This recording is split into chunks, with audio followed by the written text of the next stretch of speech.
Salut tout le monde, j'espère que vous allez bien. En ce qui me concerne, ça va plutôt pas mal.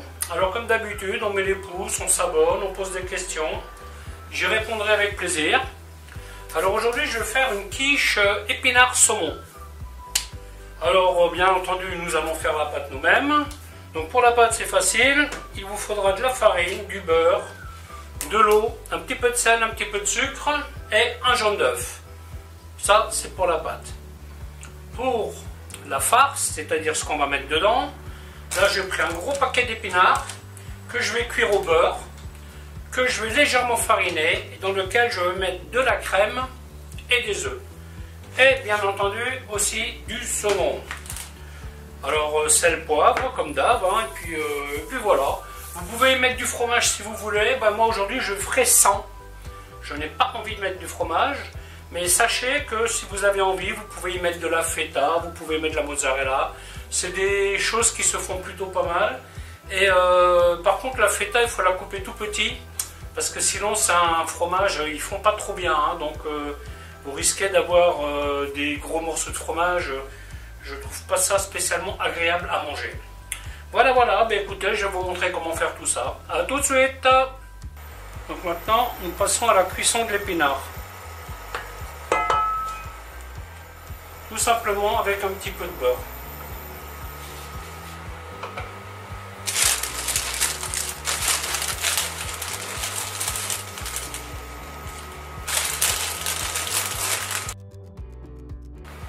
Un petit peu de noix de muscade.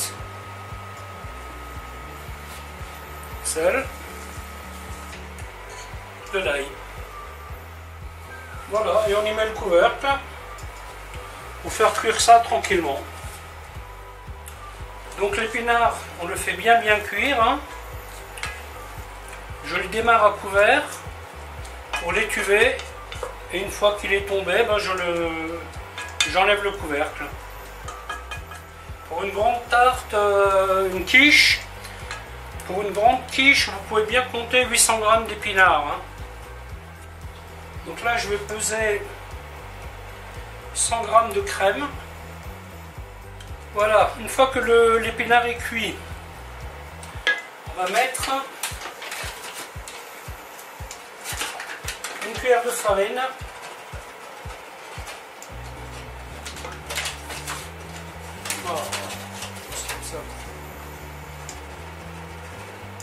voilà. Ensuite, on y met la crème et on va faire cuire ça tranquillement. On prépare le saumon.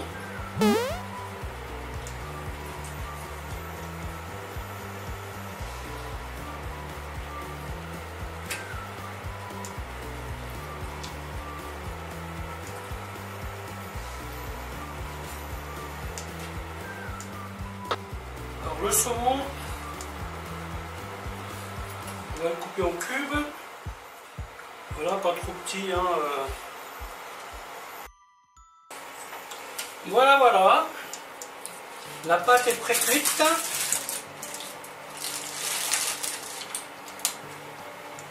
Il n'y a plus qu'à attendre que l'épinard soit bon. Et donc là, vous voyez, il a cuit, la farine a été liée. Maintenant, je vais éteindre le feu avant d'y mettre les œufs. On n'est pas loin du bout, là.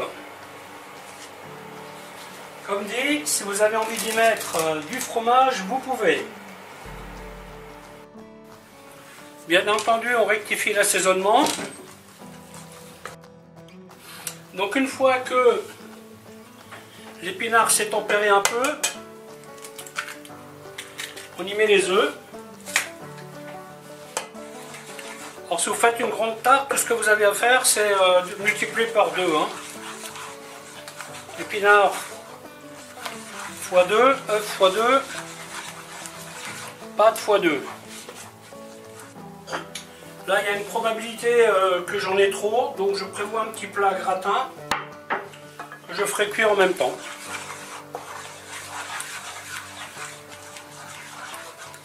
Donc bien sûr, on mélange bien.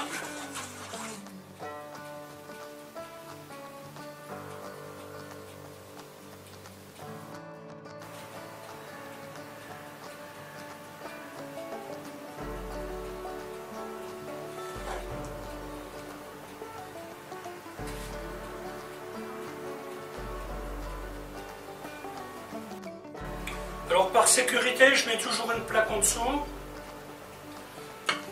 Ça évite les accidents, hein. Voilà. Et ça, maintenant, je pense une petite demi-heure au four.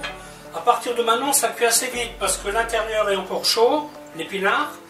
La tarte, elle est pré-cuite. Donc là, techniquement, une demi-heure, ça devrait être bon. À 180 degrés. Si j'avais fait les bords de la pâte un peu plus haut, j'aurais réussi à tout mettre. Le casse-croûte est prêt.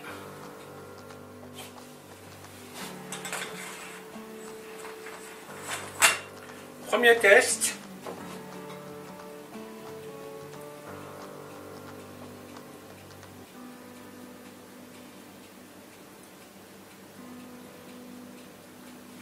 Je vais le laisser encore 5 minutes, ça nous fera donc 35 minutes de cuisson.